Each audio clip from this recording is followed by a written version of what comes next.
Welcome to Movie a Day. This series is to help you guys find a good movie to watch just about every single day. Today's movie review is focused on Only Lovers Left Alive. It's a new vampire film by indie filmmaker Jarmusch, starring Tom Hiddleston and Tilda Swinton, with a short appearance by Wasikowska. Wakisawa. Her appearance was awesome. She did a great job acting in this film for her short time being on screen. This is a very slow-moving and quiet film, but beautifully shot, that revolves around two vampire lovers that have been lovers for centuries, even though they aren't always together. The film begins with Adam, this vampire who's living in this old abandoned house in the middle of the slums of Detroit. His lover, Eve, is stationed in Tangier, very far away. Of course, this film does have its share of vampire cliches, like they can't go out during daylight, you know, the sun hurts them, and they need to survive by drinking human blood. It also grabs that cliche of the modern day vampire, and they're trying to not feed off of live human beings anymore. Eve even describes it as being so 15th century. Also, Eve does mention in the film that they have to be very careful about the blood that they drink, because some blood is contaminated. Adam goes to this doctor. He's a crooked doctor, and he provides Adam with his blood for money. And it's a great appearance by Jeffrey Wright, who I love. It actually adds some comic relief to this film, the interaction between Adam and the crooked doctor played by Jeffrey Wright. The script does kind of keep it interesting by adding a few new things that we have not seen before in vampire culture. These vampires, Adam and Eve, and Eve's sister Ava, they won't go outside without wearing these leather gloves, which I find was cool. It's kind of sexy. They wear the sunglasses. They're kind of like rock star vampires. It adds to the sexiness of the film. They don't really give you a reason why they're wearing these leather gloves outside, but they leave it ambiguous for the audience to decipher and figure out on your own and make your own theories behind this.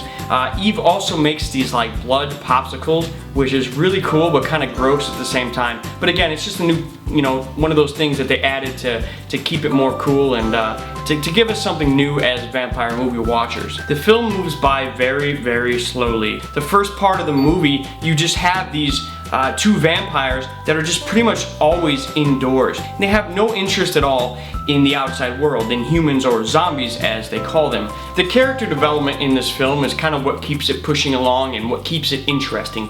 Adam in particular is a very, very interesting character. He is an indie rock star kind of thing going on. He has fans that keep coming to his house, and he has no idea how they know where he lives. The music he's doing is really cool, almost hypnotizing, but he has no intention of becoming famous by it. He's took it upon himself to actually produce his own electricity for his home.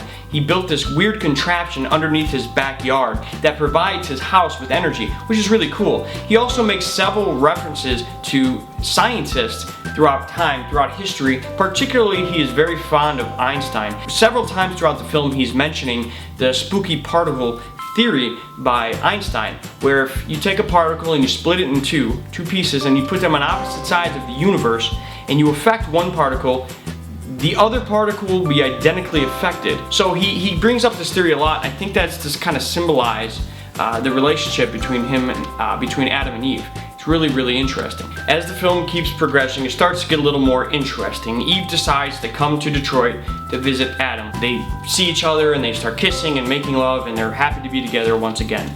Now, the film, like I said, is very slow moving, and I feel that the director did this to make the audience feel very bored. And I think he did this to make us kind of feel like how these vampires are feeling. They're so tired of everything that's going on around them. Out of nowhere, Eve's sister Ava comes to visit. She's like a younger vampire, and she's full of energy and full of life, ironically. Adam does not like this girl. In fact, I could honestly say he probably hates her. That's how the audience feels. She also forces Adam and Eve to get out of their little reclusive environment and go out and experience the nightlife. They go to like an indie rock club. Adam hears some of his music playing, which he's totally against.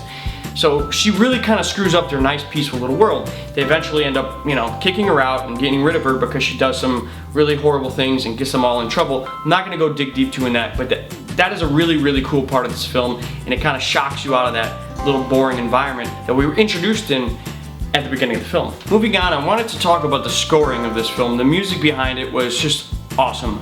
We have this really creepy soundtrack that's playing throughout the whole film, which adds a very tense feeling to some of the even more boring scenes. It's very organic instruments were used, and I think it was beautifully composed. Adds to the sexiness of it. Also, Adam is constantly showing us his music during the film. He plays this indie rock music that has no vocals, but the sound of it is just so creepy and almost hypnotizing in a way. Detroit was like the perfect place, I think, for Adam to be living in this film. It provided such an awesome, hauntingly beautiful backdrop for the film. I just loved it. I couldn't get enough of the night shots where Adam and Eve were driving around Detroit and just looking at all this abandoned crap. It was awesome. And Adam even says in one part of the film that everybody left, which could kind of connect to how he's feeling. I mean, he's this vampire, he's been alive for centuries, and he's just seen so many people come and go and come and go. I think this is to kind of symbolize how he feels living in Detroit. Everybody just kind of left. He's just sitting there in this abandoned wasteland all by himself. Overall, I really enjoyed this film. It was beautifully shot, beautifully scored. The performances by everybody were great. I mean, it was a little slow at times, but it picked up pace, and it really has this kind of art house kind of feel to it. It was definitely a great addition to the vampire movie genre. On a scale of 1 through 10, I definitely would give this movie a solid 6.5. Ultimately, I really enjoyed this film.